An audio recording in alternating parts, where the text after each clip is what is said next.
Bonjour chers étudiants, aujourd'hui nous étudions avec vous le thème romantisme.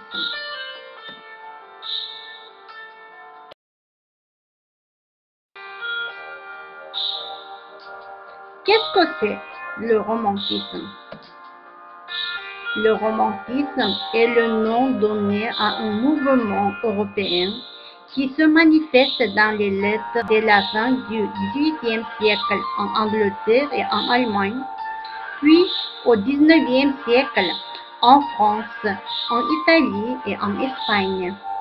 En France, il se développe sous la Restauration et la monarchie de Juillet, en réaction contre le baroque. Et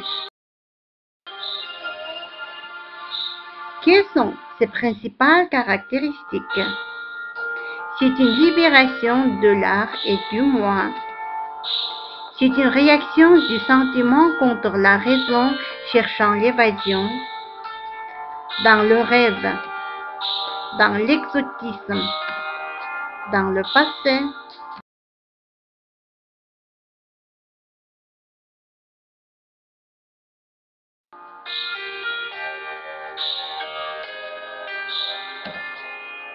Pour exalter le goût du mystère et du fantastique, c'est une réclamation de la libre expression de la sensibilité qui prône le culte du moi. C'est une affirmation de son opposition. L'âme romantique se plaît à la tristesse, elle prend un sombre plaisir à se sentir souffrir. Au désenchantement, c'est aussi une exaltation.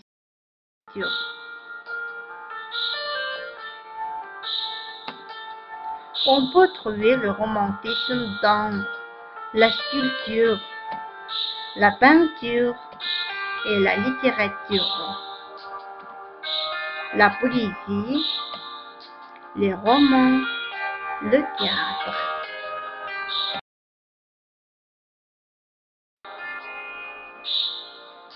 La sculpture du romantisme. Antoine-Louis Barye.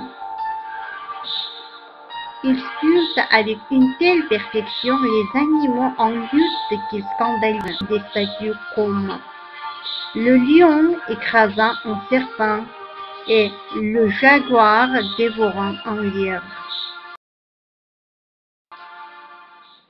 François Rude, il travaille avec enthousiasme les thèmes révolutionnaires ou historiques mettant en évidence les personnages héroïques. Ses œuvres montrent de la vigueur et du réalisme. Il est l'auteur de bustes, mais aussi de tableaux inspirateurs comme Bonaparte réveillant l'immortalité ou la Marseillaise sur l'Arc de Triomphe.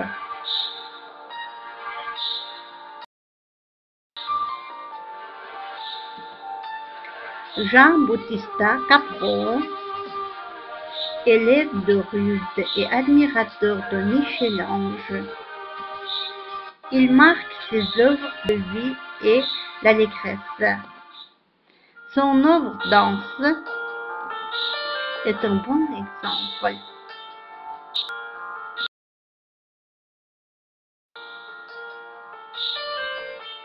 La peinture du romantisme. Jean-Désir Gustave Courbet, asseyant sur une base naturaliste. Courbet exprima l'aspiration au vrai. Il prônait des modèles, il était fidèle aux traditions, copiait l'architecture et les coutumes des artistes italiens du XIXe siècle.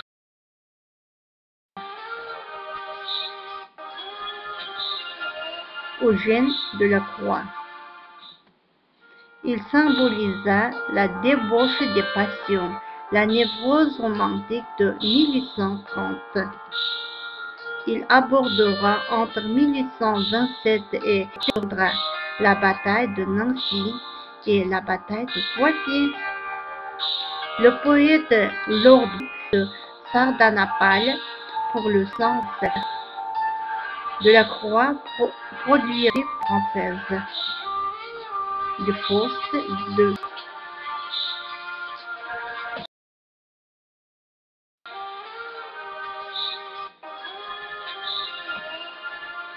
Jean-Auguste Dominique Ingres.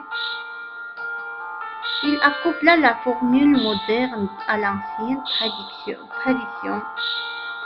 Lors de ses premières années, il fera les portraits de ses amis, les autoportraits qui seront élaborés dans un esprit romantique, par exemple Philibert. Les portraits pour ses clients seront caractérisés par la pureté des lignes, par exemple Mademoiselle Rivière.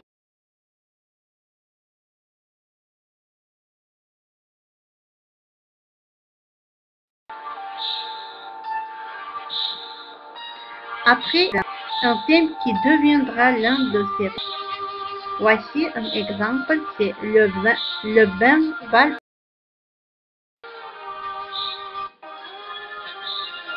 Merci pour votre attention. Je pense que notre cours vous a été utile.